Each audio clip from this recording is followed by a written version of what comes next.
بسم الله الرحمن الرحيم الحمد لله وحده والصلاة والسلام على من لا نبي بعده أما بعد السلام عليكم ورحمة الله وبركاته يا لتا سنيو محرم السر عند شارات متو سالاسة سدست كفل هيا عند يأصول الثلاثة تمهرتاتشن والفو درساتشن نبي محمد صلى الله عليه وسلم ودا مدينة كتسددوا بهالا يتدنققوا يدين الإسلام هققاتن عيتن كمدينة 10 ዓመት ቆይታ በኋላ ምን እንደተከሰተ እናያለን ብለን አቆመን ነበር።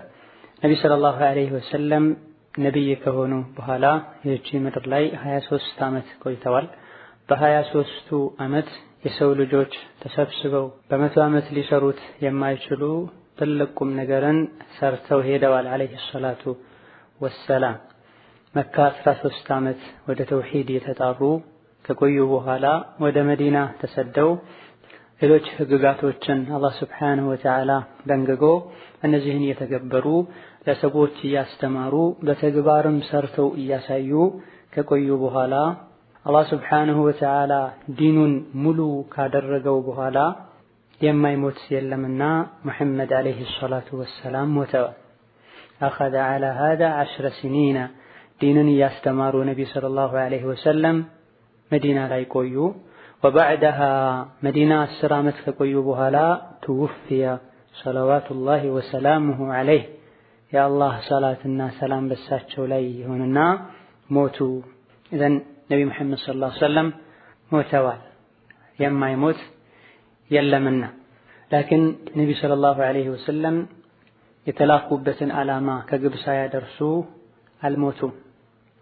ግልጽ የሆነ ማድረስን አድርሰዋል። ሸሪዓቸውንም አስተምረዋል። በተግባር ሰርተውም አሳይተዋል። ከትንሹ እስከ ትልቁ ከዲን ጋር ተያያዥ የሆኑ ነገሮችን በሙሉ ለሰሐቦቻቸው አስተምረዋል፣ አስረድተዋል። ዲኑ ከተሟላ በኋላ እንጂም አልሞቱም። ወዲንሁ ባቂን ነብይ መሐመድ ሰለላሁ ዐለይሂ ወሰለም ቢሞቱም ይዘውት የመጡት ሲለፉለት ሲደክሙለት የነበረው ዲን ግን አለ። ነው ቁርአንና ሐዲስ ውስጥ እናገኘዋለን። አላህ Subhanahu Wa Ta'ala እንደሚጠብቀውም ቃል ገብቷል። እነሆ ዲኑን ያወቀና ዲኑን የያዘ አላህ Subhanahu Wa Ta'ala ከጥመቶች እንደሚጠብቀው ነብይ ተናግረዋል። ተረክቱ ፊኩም ማ ኢን ተመሰክቱም ቢሂ ለን ተضሉ ኪታበላሂ ወሱነቲ እናንተ መሃል አጥብቃችሁ የያዛችሁት እንደሆነ መቼም እንዳትጠሙ የሚያደርጋችሁን ነገር ትቻለው። እነሆ የአላህ ክታብና የኔ ሱና ነው ሐዲስ ነው ብሏል አለይሂ ሰላቱ ወሰላም። وهذا دينه እነሆ ይህ የነብዩ ሰለላሁ ዐለይሂ ወሰለም ዲን ነው። ኡመቱን እንዲከተላቸው ሱናቸውን እንዲከተል አደራ ብለውት ሄደዋል። ዑለሞችም ይሄን አደራ በሚገባ ተወጥተዋል። ከትውልድ ትውልድ የረሱልን ሰለላሁ ዐለይሂ ወሰለም ሱና አስተላልፈዋል። ደጋግ ቀደምቶች ተማሪዎቻቸውን በሚያስተምሩበት ጊዜም هذا عهد رسول الله صلى الله عليه وسلم إلينا ይህ ነብዩ ሰለላሁ ዐለይሂ ወሰለም ለኛ አደራ ብለውን የነበረው የእስላም መልእክት ነው። ونحن عهدناه إليكم እኛም በአማና መልኩ እንደተቀበልነው ከሰሐቦች ከነብይ እንደተቀበሉት ሁሉ እኛም ለናንተ ይሄው አደራችን አስተላልፈናል። ለሌላው ለቀጣዩ ትውልድ እንድታስተላልፉም አደራ ብለናችኋል ያሉ ይመካከሩ ነበር። ነው የረሱልን ሰለላሁ ዐለይሂ ወሰለም ወሲያ የረሱልን ምክር የረሱልን አማና ተቀበለው ለቀጣይ ትውልድ ያስተላልፉ የነበሩ ደጋግ ቀደምቶችን መንገድ የተከተለን እንደሆነ አሁንም ከጥመቶች እንደናለን። ላ ኸይራ ምንም መልካም የሚባል ነገር የለም ኢላ ደለል ኡመተ ዐለይሂ ኡመቱን ነብዩ ሰለላሁ ዐለይሂ ወሰለም ሊያመላክቱት እንጂ ጥሩ የተባለ ነገር በሙሉ ነብዩ ሰለላሁ ዐለይሂ ወሰለም ሰርተው አሳይተዋል፣ ስሩ ብለው አዘዋል። ወላ ሸራ መጥፎ የሚባል ነገር የለም ኢላ ሐዘረሃ ሚንሁ ከዛ መጥፎ ነገር በአጠቃላይ ነብዩ ሰለላሁ ዐለይሂ ወሰለም ኡመታቸውን ቢያስጠነቅቁ እንጂ። እዛን ረሱል ሰለላሁ ዐለይሂ ወሰለም ኸይር የተባለን ሁሉ አስተምረውናል፣ ነግረውናል። ሸር የተባለን ሁሉም አሳውቀውናል፣ አስጠንቅቀውናል። ያወቀ ያቃል፣ አላህ የወፈቀው ይተገብራል። ያላወቀ የዕልም ችግር ያለበት በሹብሃዎች በብዥታዎች ሊጠቃ ይችላል። ላ ረሱላችን ሰለላሁ ዐለይሂ ወሰለም አላህ ወስፋቸውን ሲነግረን ዐዚዙን ዐለይሂ ማ ዐኒቱም ሐሪሱን ዐለይኩም። ሙሐመድ ዐለይሂ ሰላቱ ወሰላም እናንተ ስትቸገሩ በጣም ይከብደዋል። ሐሪሱን ዐለይኩም እናንተን ለመጥቀም በጣም ጉጉት አለ ውስጡ ላይ። ኡመታቸው ላይ አደጋ እንዳይደርስ የሚከብዳቸው ነገር እንዳይገጥማቸው ይሰጋሉ። حتى الله سبحانه وتعالى فلعلك باخع نفسك على آثارهم إن لم يؤمنوا بهذا الحديث أسفا لو بالما مناتشو كما جنكه يمتاراسن لتاتفانو اندي وما عليك إلا البلاغ المبين أنت قلت هنا ما درس انجيل لو كو قديتا يلبهم بدو الله سبحانه وتعالى اسكياسنا ناتشو درس سوچ ሁሉ አምነው ከአላህ ቅጣት ለምን አይድኑም እያሉ የሚጨነቁ ሰው ነበሩ። ለመሆኑም ለሁሉም ዲንን ለማድረስ ጥረዋል፣ ለፍተዋል። ما بعث من نبي إلا كان حقا عليه أن يدل أمته على خير ما يعلمه لهم ويحذرهم من شر ما يعلمه لهم የትኛውም ነቢይ አላህ ስብሓንሁ ወተዓላ ሲልከው አላህ ግዴታ አድርጎበት እንጂ አይልከውም። ምንን أن يدل أمته على خير ما يعلمه لهم ለኡመቶቹ በጎ ይሆናል ጥሩ ይሆናል ብሎ የሚያውቀውን የሚያምንበትን ነገር ለኡመቱ እንዲመክር አላህ ግዴታ ቢያደርግበት እንጂ እንደዚሁ ኡመቶቹን ይጎዳል ብሎ የሚያምነውን የሚፈራውን ነገር በሙሉ እንዲያስጠነቅቅ አላህ ግዴታ ቢያደርግበት እንጂ ይላል። والخير الذي دل عليه التوحيد ነብዩ ሰለላሁ ዐለይሂ ወሰለም ኸይርን ሁሉ አመላክተዋል ነግረዋል። ከነዚህ ሁሉ ኸይር ከተባሉ ነገሮች ሁሉ ዋናው ተውሂድ ነው። የኸይሮች ሁሉ ኸይር የግዴታዎች ሁሉ ግዴታ ተውሂድ ነው። ነቢያት በዋነኝነት የተላኩትም ተውሂድን ለማስተማር ነው። መጻሕፍት የወረዱትም ተውሂድን ለማስተማር ነው። ሰማይና ምድር እንዳልነበሩ የሚጠፉትም ተውሂድ ሲጠፋ ነው። ከመሆኑም ነቢያችን አለይሂ ሰላቱ ወሰላም ካስተላለፉልን ኸይሮች ሁሉ በላጩና ግንባር ቀደሙ ተውሂድ ነው። አላህን ስብሓንሁ ወተዓላ በአምልኮ ብቸኛ ማድረግ፣ ዒባዳን ለሱ እንጂ ለማንም አለመስጠት። ወጀሚዑ ማ ዩሒቡሁ አላሁ ወየርዳህ እንደዚሁ ሁሉም አላህ የሚወደውና የሚቀበለውን ነገር በሙሉ ነቢ ሰለላሁ ዐለይሂ ወሰለም ነግረውናል፣ መክረውናል። ንግግርም ይሁን ተግባርም ይሁን በይፋ የሚታይም ይሁን ውስጣዊ እምነትም ይሁን ለአላህ ስብሓንሁ ወተዓላ እንዲደረግ ሸሪዓችን ያዘዘ አላህ የሚወደውና የሚቀበለው ነገር በሙሉ ኸይር ነውና ይሄንም ነቢ ሙሐመድ ሰለላሁ ዐለይሂ ወሰለም አስተላልፈዋል፣ ነግረውናል። ወሸሩ አለዚ ሐደረ ሚንሁ አሽርኩ ሸር የተባለ በሙሉ አስጠንቅቀውናል ብለናል። ነቢዩ ካስጠነቀቁን ሸሮች ሁሉ ዋናውና ትልቁ ሽርክ ነው። ሽርክ የሸሮች ሁሉ የክፋቶች የአደጋዎች ሁሉ ራስ ነው። በመጀመሪያ ጊዜ አላህ የሰው ልጆችን ያስጠነቀቀውና ነቢ ሙሐመድንም ሰለላሁ ዐለይሂ ወሰለም ሲልካቸው ተነስ ኡመትን አስጠንቅቅ ሲላቸው እንዲጠነቀቁ ያዘዘው የመጀመሪያው ተግባር ነው። ያ አዩሀል ሙደሲሩ ቁም ፈአንዚር ተነስ ህዝብህን ከሽርክ አስጠንቅቅ ነው ያላቸው። ነቢያት በሙሉም ያ ቀውሚ ዕቡዱላህ አምልኮን ለአላህ ብቻ አድርጉ እያሉ ወገኖቻቸውን ይጣሩ ይሰብኩ ነበረ። የሽርክን አደገኝነት ይገልጹ ነበረ።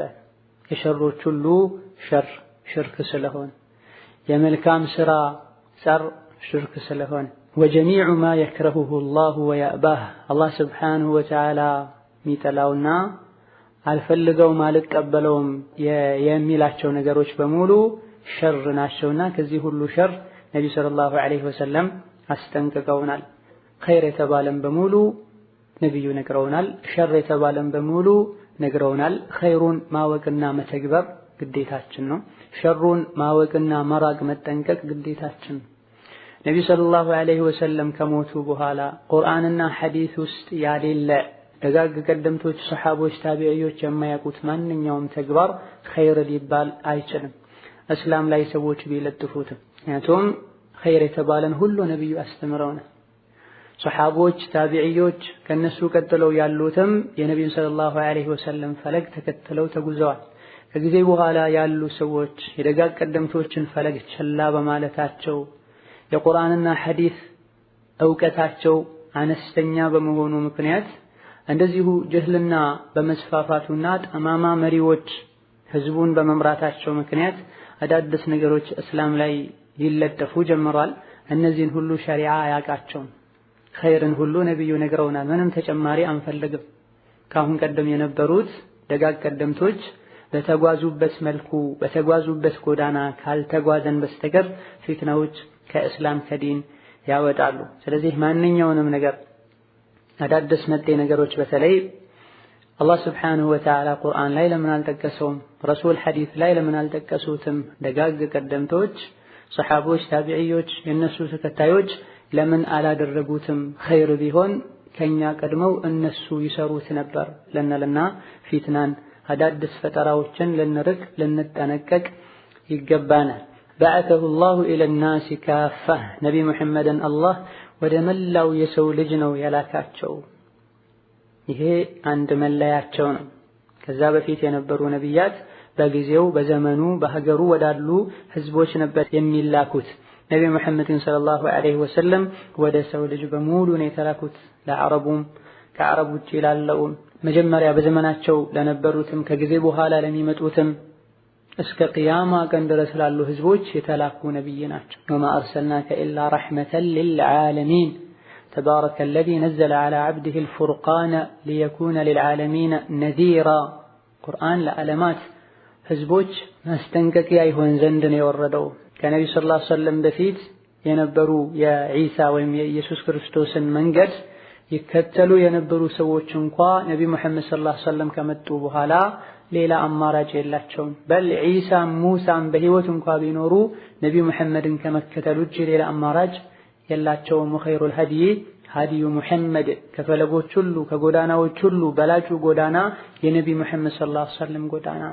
ስለዚህ ነቢ ከተላኩ በኋላ ሌላን ሃይማኖት እከተላለሁ ያለ ሰው ጠሟል። በልሐዲታቸው ላይ ነቢ ሰለላሁ ዐለይሂ ወሰለም እንደተናገሩት ሙሳ በህይወት ቢኖርና እኔን ትታችሁ እሱን ብትከተሉት ለበለልቱም ትጠሙ ነበር ይላሉ ዐለይሂ ሰላቱ ወሰላም።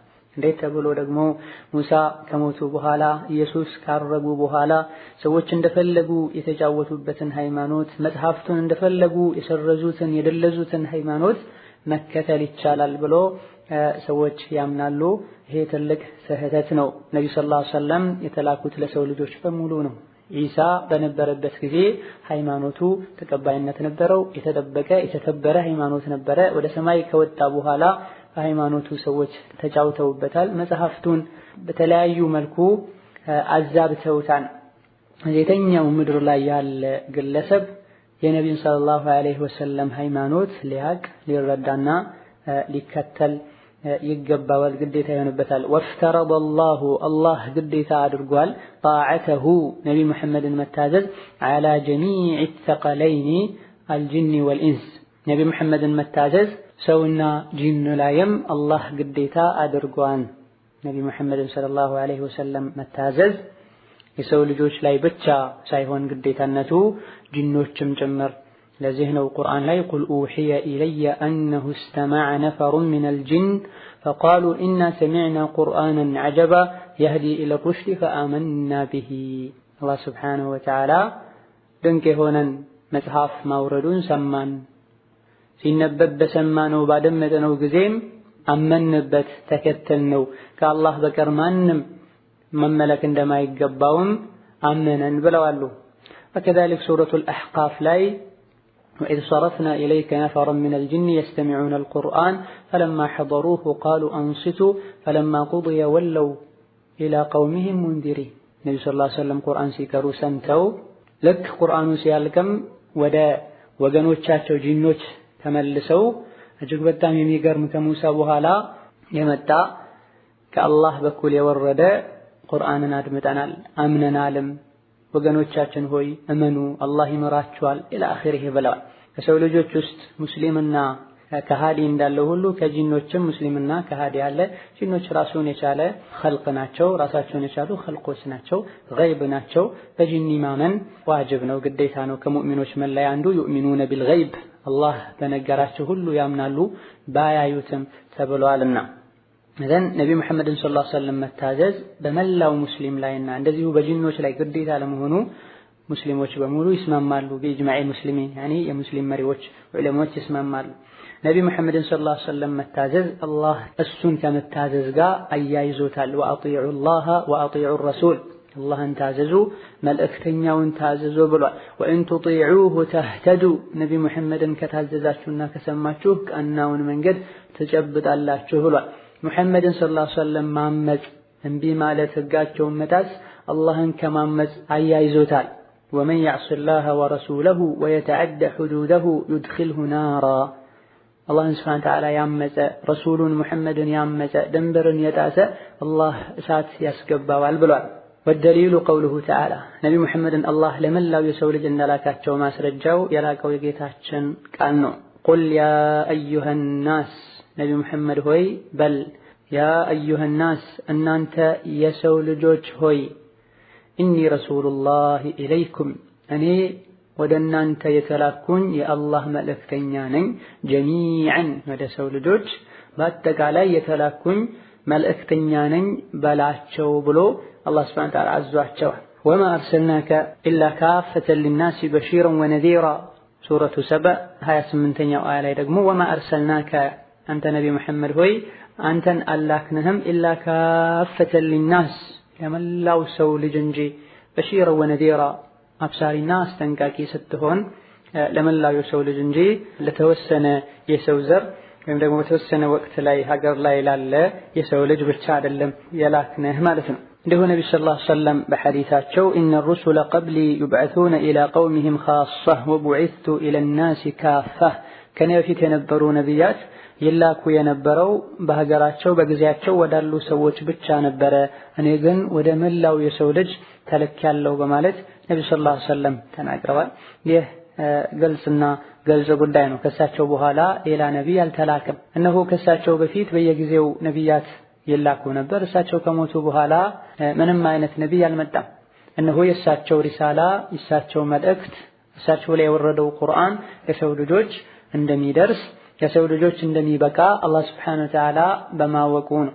ወይላ የሰው ልጆችን እንደዚሁ በጥመት እንዲጓዙ ወይም ደግሞ የድሮ ያለፈን ህግና ሸሪዓ እንዲከተሉ አላህ ሱብሓነሁ ወተዓላ ዝም አይላቸውም። በዒሳ ዘመን ዒሳ ተልከው ሳለ እኔ የሙሳን ወይም ደግሞ የኢስሐቅ ነው የምከተለው የዒሳን ልከተለም የሚል ሰው እንደሚወቀሰው ሁሉ ነቢ ሙሐመድ ሰለላሁ ዐለይሂ ወሰለም ከተላኩ በኋላ እኔ የዒሳን ነው የምከተለው እኔ የሙሳን ነው የምከተለው የሙሐመድን አልከተለም የሚል ሰውም ይወቀሳል። ምክንያቱም እያንዳንዱ ነቢያት ሲላኩ ኡመቶቻቸውን ከኔ ቀጥሎ የሚመጣ ነቢይ አለና ያን ነቢይ ተከተሉ ብለው እየመከሩን ያለፉት።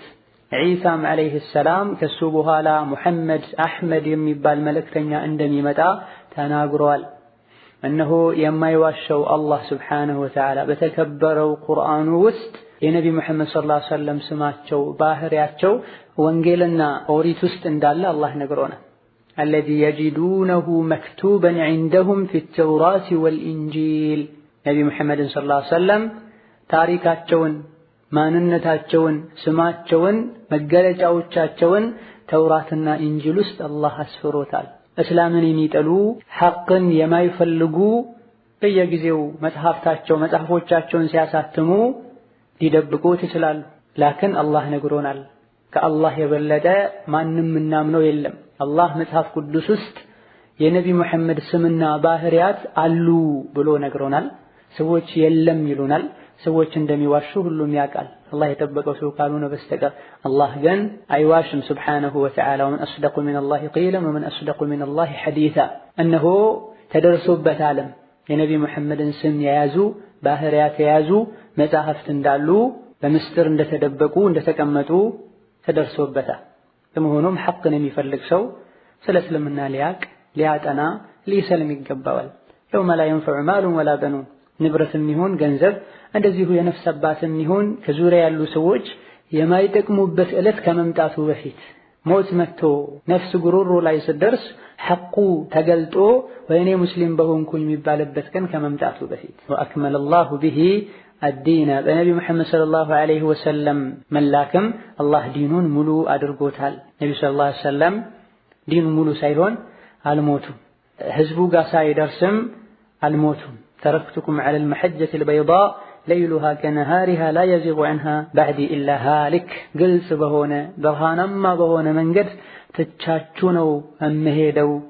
እነሆ ከዚህ መንገድ አይወጣም፣ ከዚህ መንገድ አይስትም ጠፊ የሆነ ሰው ካልሆነ በስተቀር ብሏል አለይሂ ሰላቱ ወሰላም። ወደሊሉ ቀውሉሁ ተዓላ ዲኑ ሙሉ ለመሆኑ ማስረጃ የተከበረው የጌታችን የአላህ ሱብሓነሁ ወተዓላ ቃል ነው። ሱረቱል ማኢዳ 3ኛው አያ ላይ አልየውመ አክመልቱ ለኩም ዲነኩም ዛሬ እምነታችሁን ዲናችሁን ሙሉ አደረኩላችሁ፣ ወአትመምቱ ዐለይኩም ኒዕመቲ ጸጋዬንም አሟላሁላችሁ፣ ወረዲቱ ለኩሙል ኢስላመ ዲና ከሃይማኖትም እስልምናን መረጥኩላችሁ ብሏል አላህ ሱብሓነሁ ወተዓላ። ይህች የቁርአን አያ የወረደችው ነቢ ሰለላሁ ዐለይሂ ወሰለም ሐጅ ላይ ሆነው አረፋ ተራራ ላይ ቆመው የወረደች የቁርአን አያ ናት። ከዚህ በኋላ ቁርአን ከወረደ በኋላ ሸሪዓውን አላህ ከሞላው በኋላ ሌላ ሸሪዓ አያስፈልግም፣ ሌላ ነብይም አያስፈልግም፣ ሌላ ሃይማኖትም አያስፈልግም። እነሆ በመንገዱ ላይ መጓዝና የታዘዝነውን መታዘዝ ነው። አልየውም አክመልቱ ለኩም ዲነኩም። እዛ ነብዩ ሰለላሁ ዐለይሂ ወሰለም ሊሞቱ 81 ቀን ሲቀረው ጀምሮ ሸሪዓው መሟላት ያለበት ሁሉ ተሟልቷል። ምንም የጎደለ ነገር የለም። ነብዩ ሰለላሁ ዐለይሂ ወሰለም ከሞቱ በኋላ ዲኑ ላይ አዲስ ነገር መጥቶ ሊለጠፍ አይገባም። እንደዚሁ እስልምና ጉድለት አለው እንከን አለው ተብሎ ሌላ ሃይማኖት መከተልም በፍጹም ተገቢ አይደለም። አላህ ሱብሓነሁ ወተዓላ አልየውም አክመልቱ ለኩም ዲነኩም ዲናችሁን ሞላሁላችሁ፣ እነሆ ዲኑ ተሟልቷል ማለት ነው በአላህ ሱብሓነሁ ወተዓላ ቃል መሰረት። የተሟላውም ደግሞ ሰዎች በትብብር በጋራ የሞሉት አይደለም፣ አላህ ራሱን የሞላው ሙሉ ዲን መሆኑ እንከን ጉድለት ያሌለው ዲን መሆኑ አንድ ትልቅ ነገር ነው።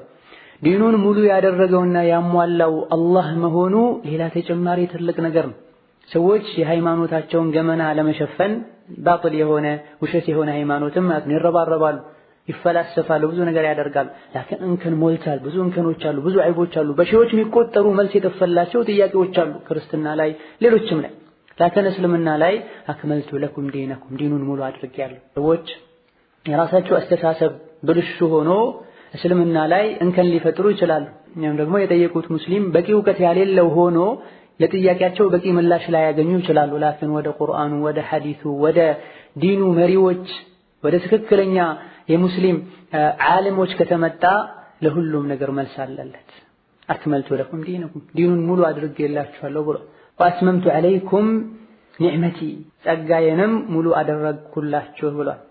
እነሆ የጸጋዎች ሁሉ ጸጋ አላህ የሚወደውን ጎዳና መጓዝ፣ አላህ የሚጠላውን ጎዳና መራቅ ነው። اهدنا الصراط المستقيم ቀናውን መንገድ ምራን صراط الذين انعمت عليهم አንተ ውለታህን የዋልከላቸው ሰዎችን መንገድ ምራን፣ የነብዮችን፣ የሷሊሖችን፣ የወልዮችን፣ የደጋግ ሰዎችን መንገድ ምራን። የኒዕማዎች ሁሉ የጸጋዎች ሁሉ ጸጋ የአላህን ሱብሓነሁ ወተዓላ ቀጥተኛውን መንገድ ማወቅና መጓዝ ነው። እነሆ ኒዕማዬን እናንተ ላይ ሙሉ አደረግኩት ብሏል። የአላህ ሱብሓነሁ ወተዓላ ኒዕማ ሙሉ የሆነለት ሰው በሁለቱም ዓለም ስኬታማ ይሆናል። ወረዲቱ ለኩሙል ኢስላመ ዲና ከሃይማኖት ደግሞ እስልምናን መርጬላችኋለሁ፣ እስልምናን ወድጄላችኋለሁ። ፈጣሪያችሁ ካልነበራችሁበት ያስገኛችሁ ስንትና ስንት ተቆጥሮ ማያልቅን ውለታ ኒዕማ ጸጋ የሰጣችሁ ጌታ አላህ የወደደላችሁን ውደዱ የሰው ልጆች ሆይ። አላህ ሱብሓነሁ ወተዓላ ኃያል ነው፣ ክቡር ነው፣ ታላቅ ነው። ታላቅ የሆነው አላህ ሱብሓነሁ ወተዓላ ትልቅን ነገር እንጂ አይወድም። ሙሉ የሆነው አላህ ሱብሓነሁ ወተዓላ ሙሉን ነገር እንጂ አይወድም። ከሃይማኖት እስልምናን መርጬላችኋለሁ፣ እስልምናን ተከተሉ። የነቢያት ሁሉ ምርጥ እና መደምደሚያ የሆኑትን ነቢይ ይሄን ምርጥ የሆነውን ሙሉ የሆነውን ሃይማኖት አስይዤ ልኬያለሁ፣ ይሄን ነቢይ ተከተሉ። ወደሊሉ ዐላ መውቲሂ ነቢ መሐመድ ሰለላሁ ዐለይሂ ወሰለም መሞታቸው ማስረጃ ቀውሉሁ ተዓላ የላከው የጌታችን ቃል ነው። ኢነከ መይቱን አንተ መሐመድ ሆይ ከጊዜ በኋላ ትሞታለህ። ወኢነሁም መይቱን የሰው ልጆችን በሙሉ እመቶችህም ይሞታሉ። ثم ከዛም ኢነኩም የውመል ቂያመቲ ዐንደ ረቢኩም ተኽተሲሙን የሰው ልጆች በሙሉ አላህ ዘንድ ሱብሓነሁ ወተዓላ ይከራከራሉ። ይሄን ሰርተሃል ይሄን አልሰራህም ብለው አላህ ዘንድ ሂሳብ ይጠብቃቸዋል። በሰሩት ሁሉ አላህ ዘንድ ሱብሓነሁ ወተዓላ ይጠየቃሉ። ነቢዩ ሙሐመድ ሰው ናቸው፣ ላኪን ማዕረጋቸውና ልዩነታቸው መልእክተኛ ናቸው፣ መታዘዝ ግዴታ ይሆናል። እሳቸውም ባሪያ ናቸው፣ አይመለኩም። እነሆ እቺ ምድር ላይ 33 ዓመት ከቆዩ በኋላ ሞተዋል። እንደሚሞቱም አላህ ቀድሞ ነግሯቸዋል። ኢነከ መይቱን ወኢነሁም መይቱን ብሏቸዋል። ላኪን ሙሐመድን ሰለላሁ ዐለይሂ ወሰለም በጣም ይወዱ ያከብሩ የነበሩ ተከታዮቻቸው ከጨለማ ከጀህልና ከጥመት ያወጧቸው ባልደረቦቻቸው ሱሐቦቻቸው ነቢ መሐመድ ሰለላሁ ዐለይሂ ወሰለም ሲሞቱ ይሄን አስደንጋጭ ዜና በቀላሉ ሊቀበሉትና ሊያምኑ አልቻሉም። የተወሰኑት ሙሳ ጌታውን ሊያናገር እንደሄደው እሳቸውም ጌታቸውን ሊያናግሩ ሄደው ነው አሉ። የተወሰኑት ደግሞ ሰይፍ ይዘው መሐመድ ሞቷል ያለኝ ሰው በዚህ ሰይፍ ነው ምለው አልሞተም አሉ። ሌሎቹ ደግሞ ተደናግጠው አፋቸውን ይዘው ዝም አሉ። አላህ ሱብሓነሁ ወተዓላ አቡበክር ስዲቅን ከሁሉም ሰሐቦች በኢማን በተቅዋ የሚበልጠውን ሰው አላህ ረድቶ የማረጋጋቱን ትልቅ ሚና የመወጣቱን አቅም ሰጥቷቸው ሰዎች ፊት ተነስተው ቆመው ሙሐመድን የሚያመልክ ሰው እነሆ ሙሐመድ ሞቷል፣ አላህን የሚያመልክ ሰው ደግሞ አላህ ሁሌም ሕያው ነው አይሞትም፣ እነሆ ጌታውን ያምልክ ብለው ገብተው ጠጋ ብለው አይተዋቸውም። ቢአቢ አንተ ወኡሚ አባቴም እናቴም እርሶ ፊዳ ይሁኑ፣ አላህ ስብሓንሁ ወተዓላ ሰው ልጅ ላይ የወሰነውን ሞት እነሆ አንዴ ሞተውታል በማለት ግንባራቸውን ስመው ወጥተው ህዝቡን አረጋግተዋል። ማ ሙሐመዱን ኢላ ረሱሉን ቀድ ኸለት ሚን ቀብሊሂ ሩሱል ሙሐመድ እንዴተኛውም ከሱ በፊት ነቢያት እንደተላኩት ሁሉ የተላከ መልእክተኛ ነው። አፈኢን ማተ አጀሉ ደርሶ ቢሞት አው ቁቲላ ወይም ደግሞ በጠላት እጅ ቢገደል እንቀለብቱም ዐላ አዕቃቢኩም ሃይማኖቱን ትታችሁ ወደ ኋላ ትመለሳላችሁ እንዴ? ወመን የንቀሊብ ዐላ ዓቂበይሂ ፈለን የዱረ አላህ ሃይማኖቱን ትቶ ሐቁን ትቶ ወደ ኋላ የተመለሰ ራሱን እንጂ ማንንም አይጎዳም ብሏል አላህ ሱብሓነሁ ወተዓላ አስቀድሞ። ረሱል ሰለላሁ ዐለይሂ ወሰለም ቢሞቱም ሱናቸው አለ። በህይወት እንዳሉ አድርገን እንወዳቸዋለን እናከብራቸዋለን። ላኪን አካላቸው በሞት ከሰው ልጆች ተለይቷል። ታጥበው ተገንዘው ተሰግዶባቸው ተቀብረዋል። ነቢያት በሞቱበት ቦታ ነውና የሚቀበሩትም እዛው በሞቱበት ቦታ ክፍላቸው ውስጥ ተቀብረዋል አለይሂ ሰላቱ ወሰላም። ነቢ መሐመድን ሰለላሁ ዐለይሂ ወሰለም መስጂድ ውስጥ ያመልካሉ የተባለ የሚወራ የሚፈጠር ብዥታ አለ። ነቢያት በሞቱበት ቦታ ስለሚቀበሩ እዛው ተቀበሩ። ከጊዜ በኋላ መስጂዱ ሲሰፋ ቀብሩ እዛ ውስጥ ገባ። አልሐምዱሊላህ አሁንም ቦታው ላይ ምንም አይነት ሽርክ እንዳይከሰት ብዙ ጥረቶች እየተደረጉ ነው። እንደዚሁ ከቂብላው ወደ ግራ ተደርጎ ተሰርቶ ነው ያለው። ወደዛ በቀጥታ ሶላት አይሰገድም። ነቢ መሐመድ ሰለላሁ ዐለይሂ ወሰለም አልሞቱም ብለው የሚያምኑ አንዳንድ አማማ ቡድኖች አሉ። ላኪን ከቁርአን ከሐዲስ የሚጻረር ነው። አላህ ሱብሓነሁ ወተዓላ ኩሉ ነፍሲን ዛኢቀቱል መውት ሁሉም ነፍስ ሞትን ትቀምሳለች በማለት አላህ ተናግሯል። ኢነከ መይቱን ወኢነሁም መይቱን አንተ ትሞታለህ፣ እንደዚሁ ኡመቶችህም ይሞታሉ፣ ሰየሙቱን ማለት ነው ወደፊት ትሞታላችሁ ማለት ነው። የሰው ልጅ ሆኖ ማይሞት የለም። ይሄም አንድ ደሊል ነው። የሰው ልጆች ሞተው አይቀሩም። ثم ኢነኩም የውመል ቂያመቲ ዒንደ ረቢኩም ተኽተሲሙን ከዛም ሁላችሁም የቂያማ ቀን አላህ ፊት ቆማችሁ በሰራችሁት ስራ ከአላህ ጋር ትተሳሰባላችሁ ነው። ከእምነት ማዕዘናት አንዱ ሞቶ በመቀስቀስ ማመን ነው። ሞተው ከተቀሰቀሱ በኋላ ደግሞ ብዙ ስራዎች አሉ። ሶላቱን መሻገር አለ፣ የሥራ መዝገብን መቀበል አለ፣ ሚዛን አለ፣ ኢላ አኺሪሂ። እያንዳንዱ የሰው ልጅ ይሄን ሊያምንና ሊቀበል ይገባዋል። ሞቶ መቀስቀስ የለም፣ ሞተን እዛው በስበሰን ነው መንቀረው የሚል ሰው ቢሰግድም ቢጾምም ዘካ ቢሰጥም ሐጅ ቢያደርግም ምንም አይጠቅመውም። ከእምነት ማዕዘናት አንዱ ከሞቱ በኋላ መቀስቀስና ዳግም ህይወት እንዳለ ማመን ግዴታ ነውና። هذا والله تعالى أعلم። የዛሬ ደርሳችን በዚህ ያበቃል። ወሰላሙ አለይኩም ወራህመቱላሂ ወበረካቱሁ።